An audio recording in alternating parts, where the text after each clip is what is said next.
জাটকা ধরা বন্ধ হলে ইলিশ উঠবে জাল ভরে। 8 এপ্রিল থেকে 14 এপ্রিল জাটকা সংরক্ষণ সপ্তাহ 2025 পালিত হচ্ছে। দেশের মোট মৎস্য উৎপাদনে ইলিশের অবদান শতকরা 10.55 ভাগ। দেশজ জিডিপিতে ইলিশের অবদান শতকরা 1 ভাগের বেশি। ইলিশের উৎপাদন বৃদ্ধি করে ইলিশ সম্পদ উন্নয়ন ও ব্যবস্থাপনায় বর্তমান সরকার নিয়েছে নানান উদ্যোগ। ইলিশের 6টি অভয়াশ্রমের মধ্যে 5টি অভয়াশ্রমে মার্চ ও এপ্রিল 2 মাস ইলিশ সহ সকল ধরনের মাছ ধরা বন্ধ। জাটকা নিধন প্রতিরোধ কার্যক্রম 1 নভেম্বর থেকে 30 জুন চলমান।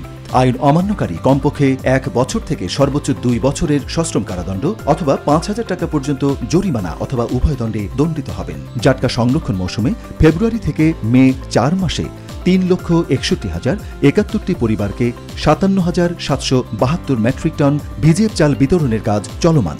বাংলাদেশ মৎস্য গবেষণা ইনস্টিটিউটের তথ্য মতে 2024 সালে মা ইলিশ অভিযানের ফলে 44.30 হাজার কোটি ইলিশের পোনা নতুন প্রজনন হয়। সফলতার হার 52.5%, যা এ যাবৎকালের সর্বোচ্চ।